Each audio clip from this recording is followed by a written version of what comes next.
Bonjour et bienvenue à cet épisode du Whisky Brunch. Aujourd'hui, Martin, on parle de Old Pulteney. Pulteney Slanjava.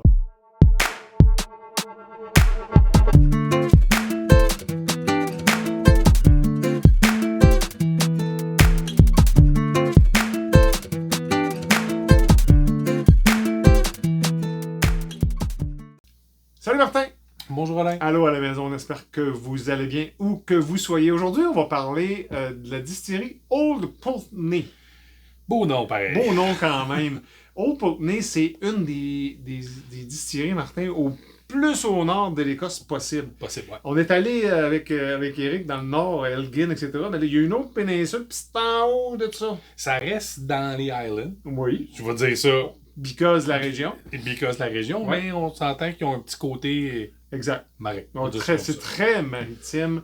C'est dans la ville de Wick, qui est une ancienne ville de pêcheurs. Ben, c'est encore des pêcheurs, Encore beaucoup des pêcheurs. du hareng principalement, mais à l'origine, monsieur James Anderson, en 1826, a fait une distillerie à cet endroit-là.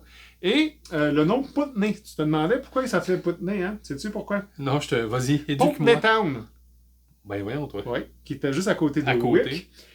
Qui était le nom d'un politicien britannique qui s'appelait Sir William Pulteney.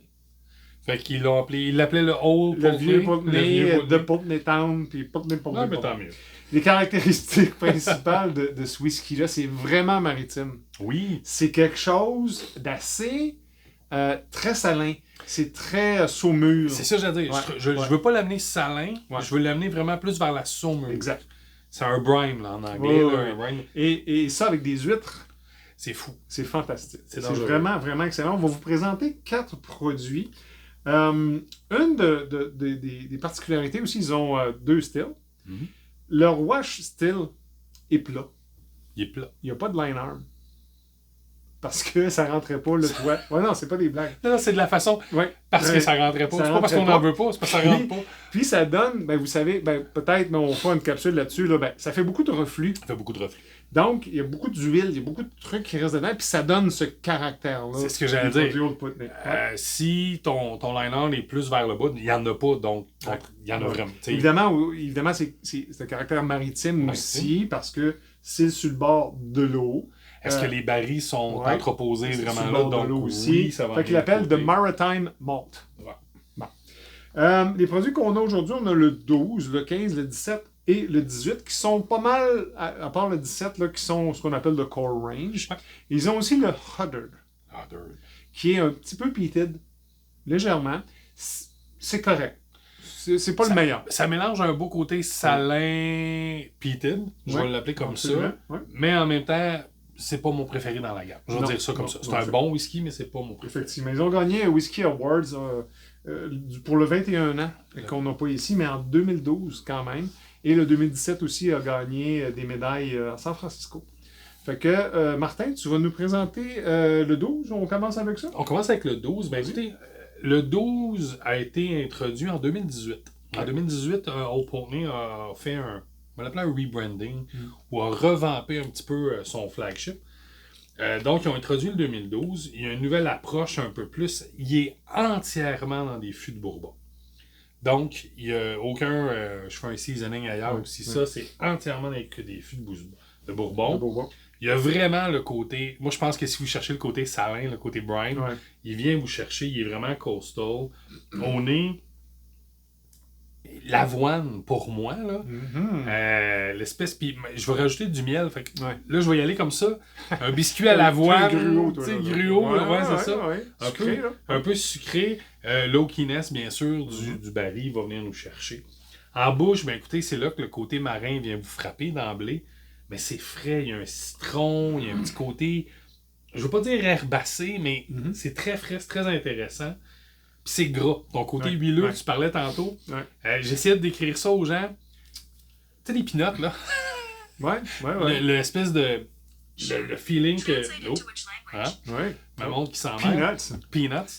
Mais oui, cette espèce de gras, je vais Ouais, l'appeler ouais, comme ouais. ça, ce huileux-là des arachides.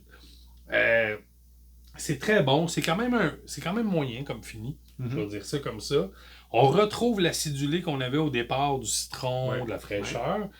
C'est là qu'on retrouve la saumure enfin, que je trouve qu'elle vient vous chercher là, vers la fin du palais avec un beau sucre. Que je vais dire un sucre caramélisé. C'est un super beau produit. On parle d'un ABV de 40, fait que c'est quand même très doux. 89,25 dans notre marché. Très raisonnable. Très raisonnable.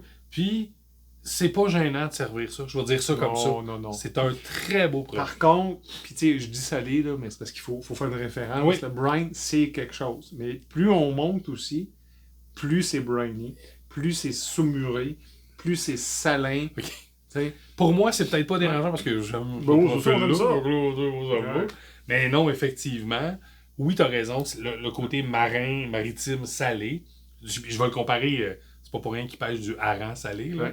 C'est ce qu'on va aller chercher. Avec des huîtres, ça fait 2 fois que je le dis. C'est vraiment excellent. Tu as le goût d'huître, hein? Oui, je pense que je vais me taper ça bientôt. Moi, je vais vous parler du 15. Le 15, c'est 46% d'ABV, 149 $. Il a vieilli dans des fûts de Bourbon et de chêne espagnol. OK? Ça, là, ça fesse dans le dash. Pas à cause de l'ABV, mais c'est puissant. Puis j'ai comparé... Avec le 17 ou le 18? Avec le 18, avec le 17, avec le 12. Il y a quelque chose dans le 15, là, qui fait... Pow! Et je pense que c'est l'épice de la fin. C'est comme un peu du chili. Du chili. Ouais, OK? Je vais repartir du nez. Au nez, c'est du toffee, c'est des raisins. C'est très balancé au nez. Puis tu dis, ah, OK, ouais, c'est un Old Putney 3 ans de plus. Blablabla. Puis au palais, là, ça fait pow! OK? C'est du caramel salé. C'est très acidulé. Pomme. Et là, t'as vraiment du sel de mer. Puis c'est quelque chose. Le 15, il m'a rentré dedans. Ah oui, ouais, OK. Ouais, plus que les autres. Plus que le 17-18. Oui. Il est vraiment quelque chose de fini. Comme je disais, c'est du chili rouge avec du chocolat. Puis vraiment, c'est chaleureux. Il y a juste 46%, puis on dirait vraiment que son ABV est plus élevé. Tu passes le 50, le feeling. Là. Le feeling. Ouais. Mais, puis en comparatif en AB, si vous le faites, là, si vous avez... Là, voyons, puis c'est le 15. C'est pas le 17, c'est pas le 18, c'est pas le 12, c'est pas l'ABV. Le 15 a un finish vraiment, vraiment particulier. J'aime beaucoup le 15 ans, c'est vraiment, vraiment, vraiment le fun. Je vais sauter tout de suite au 17, Martin, si tu me permets, avant que tu arrives avec le 18. Ce 17-là, c'est plus difficile à trouver. Je l'ai eu dans un encan. Puis vous voyez qu'il est la vieille batch. Il fait avant 2018. Par contre, il a gagné 2 médailles d'or en 2006 au World Spirit Competition de San Francisco. Il a fini dans des fûts de Oloroso et de Pedro Ximénez. Je pense que c'est le plus sucré. Je vais dire ça de même de la gamme. Tu comprends ce que je veux dire? Oui. Par son fini. Par son finish. C'est très balancé, par contre. C'est un équilibre parfait avec la saumure, avec le salin et le sucré. Ce que Jura aurait dû réussir à faire, c'est ça. J'aime ça. Je vais dire ça comme ça. Là, parce que Jura, on a parlé souvent, ils se sont lancés justement dans les tentatives de cast finish.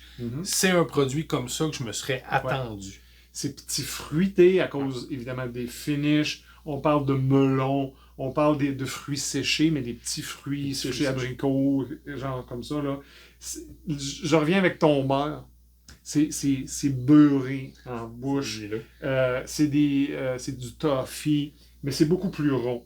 À la fin, c'est comme un fudge qui monte. C'est vraiment, vraiment, vraiment, et c'est long comme finish. Herbacé, puis avec un peu de chêne. C'est un excellent produit. J'ai pu l'avoir à 160 $. Sauter dessus. OK? Dans un encan, c'est pas quelque chose que tu trouves, mais j'en ai vu encore il n'y a pas si longtemps. C'est belle surprise de Old Putney, le 17 ans. 46% d'ABV, 160 $ que j'ai pu l'avoir. Ça vaut la peine, ça vaut la peine. Yes. Écoute, pour 1 an de plus. Que dire de plus, mais complètement différent. Ben, complètement différent. Puis pourtant, quand tu le regardes, on parle en ABV, on va parler d'un 46% là aussi. Oui, ils sont là. Ouais. 204 $ à peu près pour le 18. Puis il va être fini lui aussi dans des barils de chêne de Bourbon initialement, puis des barils de chêne espagnols. Ouais. Combien chercher? Il est plus proche du 15. Il est plus proche du 15. Ouais. Le look, je vais l'appeler comme ça, ou le finish. Le finish, oui. Mais là, c'est de la cannelle. C'est les épices au nez. Tu fais, mon Dieu. Le 3 ans a fait la job. A fait la job. Ouais. C'est ça. J'ai l'impression, tu sais, ils ont sorti le 15 puis ils ont fait, donne-nous encore un peu de temps. Ouais. Certains 15, parce qu'il y en a mis Il y en a bu pareil, là, mais oui, c'est venu chercher là, Ouais. une balance. Le chêne, je trouve qu'il est important. Ouais. Puis là, je sais que ça a l'air nono, là, mais on dit, tu peux pas dire ça souvent, mais comme tu dis, le 3 ans plus, le vieillissement, là, il a servi. Là. Ouais. En bouche, c'est une super belle balance. Puis moi, je vais l'appeler sweet and sour. Je sais pas comment dire ça, là, mais c'est un doux amer super bien balancé. Ouais. J'aime ça. T'as un petit peu de tout. Moi, j'ai bien aimé. Ouais. J'en avais au 17, mais lui, je l'ai bien aimé. T'as un chocolat, mais un chocolat foncé. Ouais. L'acidulé de la pomme, ça revient aussi. Puis au fini, tabarouette, c'est là que le salin est pas. Ouais. Moi, là, en fin de bouche, là, t'as la saumure qui revient. T'as un petit côté herbacé, un petit côté citronné. C'est long, là. Le salin, il est là longtemps. C'est un très beau finish. Ouais. Je pense que, de le dire comme ça, c'est vraiment... C'est un 15 qu'on lui a donné la chance de s'exprimer un peu plus, puis il vient nous chercher. Absolument. Puis j'aime beaucoup ce que tu as dit il y a quelques minutes avec Jura. On garde la base de ce que c'est un Old Putney. OK? C'est maritime, c'est salin, c'est saumure, fine. Puis on joue avec des expressions et c'est réussi. Mais on perd pas le distinct. Exactement. Comme malheureusement, souvent ça arrive chez Juron, on le perd. Puis c'est des produits qui sont relativement disponibles. OK, à part le 17, là, mais SOQ, ça vient... Ben, le 12, le 15 facilement. Le Hodder, il est là. Le Hodder, il est là souvent. Ouais.